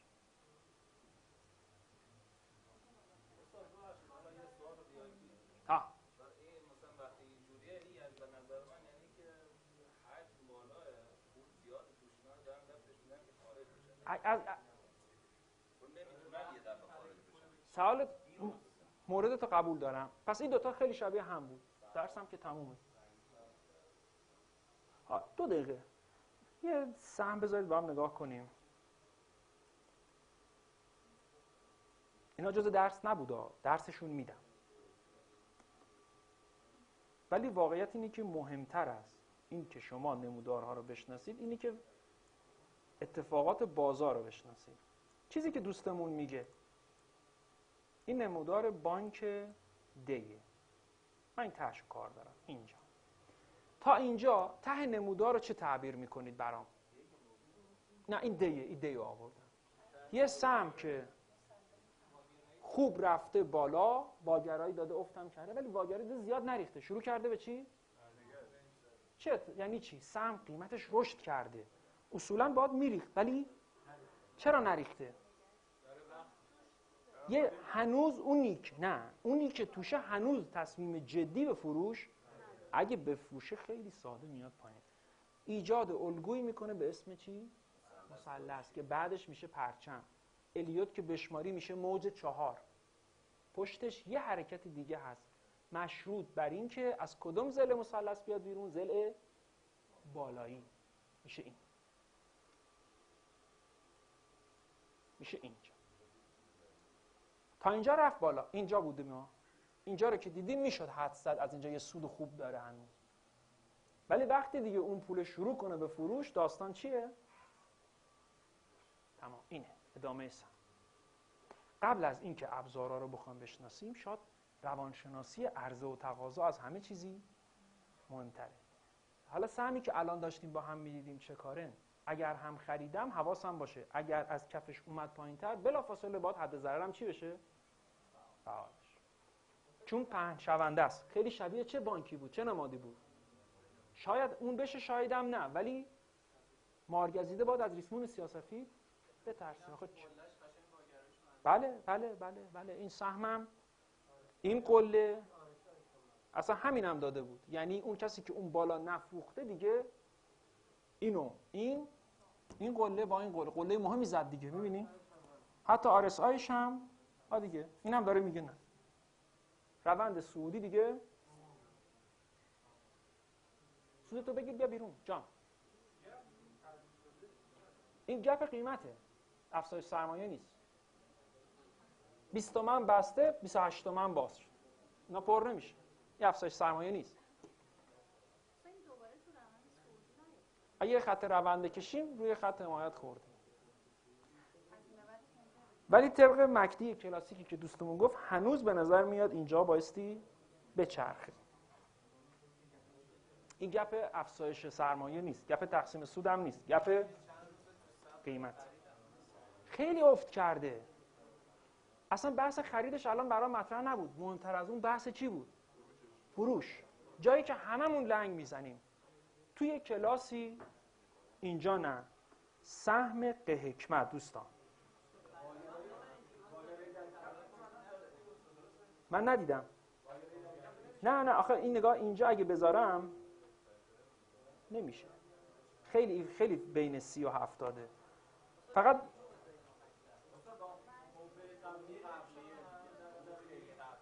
نه منم تلاش کردم به واگره برای خودم پیدا کنم ولی نشد.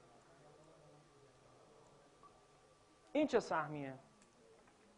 یه سهمی رفته بالا، هر چی صبر میکنی داره درجا میزنه. اینا مهمتر از خود نمودارا هستا.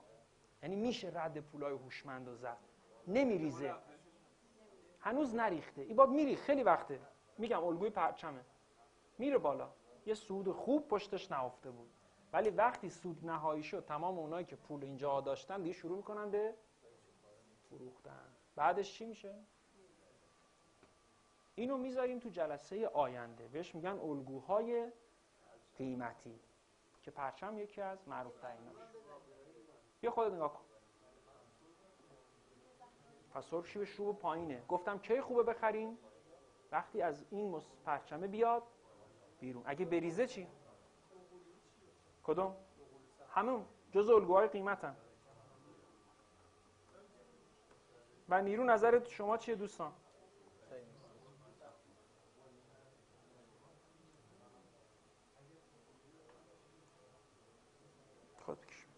تعدیل نشده هاشو ندیدم فقط همین.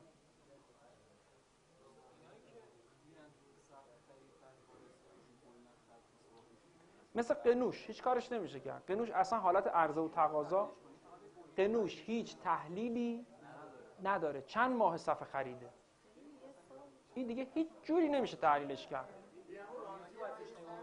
میگن یه خانواده اصلا خودشونه. چی؟ من که سازمان نیستم که من سازمان رو بدم. سهمش هستم، چیکار کنم؟ چی بگم؟ آره مثل آکونتور بست و رفت و دیگه میارزه برم بخرمش؟ من که بازیشو خبر ندارم. نه چی؟ اصلا یه سوال، حاضری قنوشو بخری الان؟ پس بری دنبال بنیادیش واسه چی؟ اصلا هر چی از خوش به حال اونایی که دارن. من که ندیدم. شما قنوش دارید؟ ما هم که نداریم. پس کی داره؟ اگه ها رو بذار کنار. یه نفر میگفت اگه من سمندم رو فروخته بودم گذاشته بودم تو قنوش، الان فلان الان فلان ماشین رو سوار میشدم. داستانا رو بذار کنار. اینو چه کنم؟ اینو چی میگید؟ مشکوک به واگرایی هست یا نه؟ نه. یه قله اونجاست، یه قله اینجا. این داره میره بالا، اونم که همراهش داره همجور میاد بالا. به قله ها که نزدیک شد تازه میتونی ببینی مشکوک به واگرایی هست یا نه. هنوز پس واگرایی کفش هنوز مشکوک نیست. یه قله این پایین‌تره، اینم که پایین‌تره. اگه اینا همزمان با هم بیان بالا هیچ چیزی واگرا نیست. مگر اینکه این بالا چی بزنه؟ سقف. شاید مراقب باشیم، سهم‌ها دیگه رشد خوبی کردن. اصلا روانشناسی کنیم خودمون تا سر به سر به یکم سودن برسیم حاضریم بفروشیم بیان بیرون. این فکر همه است دیگه. این باعث میشه که احتمالاً از قله‌های قبلی رد نشیم. احتمالاً که سقف‌های دو قلو ببینیم زیاد. دیگه حالا میخوای؟ من دارم. چو؟ نگذاشتم عکس بگیری لاغت بزن. دزهراوی تعدیل نشدهشو ببینید ها. تعدیل نشدهشو ببینید. یک گپ اینقدی داشته نمیدونم چقدرشو پر کرده. دزهراوی داشتم فکر کنم. بیا بکش درکو بنداز من. یه نگاه کردیم که یه خط روند کشیدیم.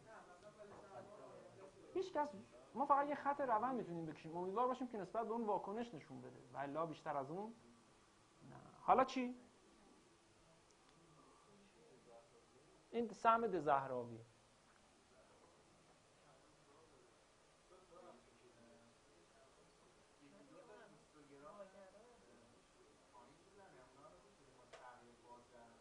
شاید اینجوری باشه.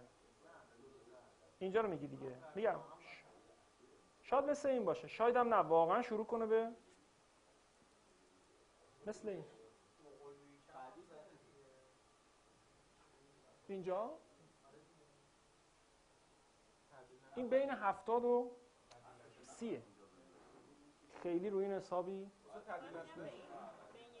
تو تعدیل نشدهشو حتما ببینید. این دزهراوی خیلی سقف و کف اینجوری داره. نه این نمیشه به این واگرایی گفت. اینم نه. حتی مشکوکم نه. فعلا یه خط حمایت داره. یه عیب بزرگ داره. عیبش چیه؟ حمایت شده. دقیقاً. اگه روند صعودی بی‌نقص بود این قله باید میرفت کجا؟ ولی میبینی نشون میده که هنوز توان بالا رفتن زیاد نیست. شاید زمان ببره بعد حرکت کنیم. ولی فعلا روند همچنان صعودیه، اما قله ها باید قله های بعدی رو بزنن. هنوز این کار رو نکرد.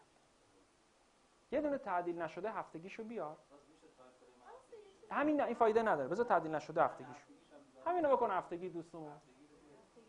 تمومم. وای. انرژی هم. بیا خودت بیا. نه بابا این بنده خدا ویتینگه. چیکارش میتونم بکنم من؟ دست دارم. جونم.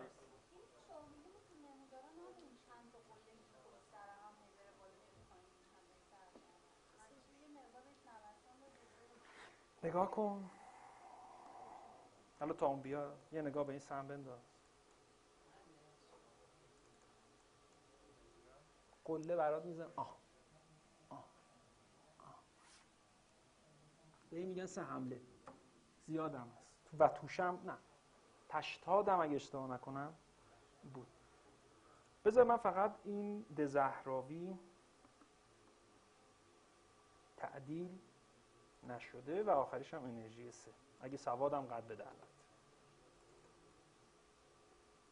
حتما این تعدیل نشده ها این اعداد مهم و لطفاً در نظر بگیرید. میبینید میشد گمان کرد که این کجاها میتونه دچار تقریبی نزدیک شد. نمیگم روز اول، دروغه، فاصله داره یکم. نگاه کنید اینجا یه قله داشته نرسیده، تو کندل اول نه، ولی کندل دوم دیگه بهت داره مسجل میگه آقا من فعلا تو این محدوده گیرم. اینا هفتگی است، هر کدومش چندین روز بده. یک مقاومت سرسخت اینجا بوده. اگه دیدی زورش نمیرسه دیگه بایستی شاید هم بیاد بالاتر، ولی دیگه خوشبختانه ریسک به ریواردت هم خیلی نیست. مگه تا اینجا چقدر راه هست؟ ولی اگه بخواد بیاد پایین تا اینجا بیشتره. یه عیب بزرگ تو نمودارهای تعدیل نشده اصلا اینا وجود ندارن. گپ قیمتی دارم 80 تومن شده 20 تومن، میانگین چه بلایی سرش میاد؟ نابود میشه. اینا فقط همراه با سیستم من اومد، فقط اینو میخوام. اینا اصلا تو تعدیل نشده تعریف نه. انرژی 3 هم نظرتون رو بدید و من برم. اگه از اینجا رد شد، اگه تونست و خدای محمد کمک کرد و از اینجا رد شد، اینجاها هم احتمالاً یکی اینجاست. میبینی لایه مقاومت هست تا اینجا. به خاطر همینه که اون مشتریمون میگفت بگرد دنبال جاهایی باش که آره روزیت زیاد باشه. نظرتون روی سهم چیه؟ نه انرژی 3.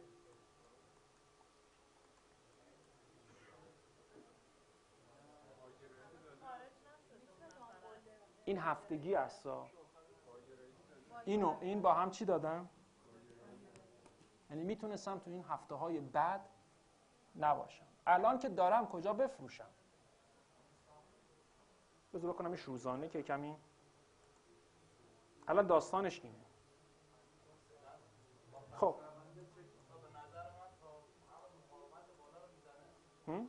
پس اگه قرار تارگتی واسش در نظر بگیرم، ظاهرا اون نقطه میتونه نقطه بدی نباشه.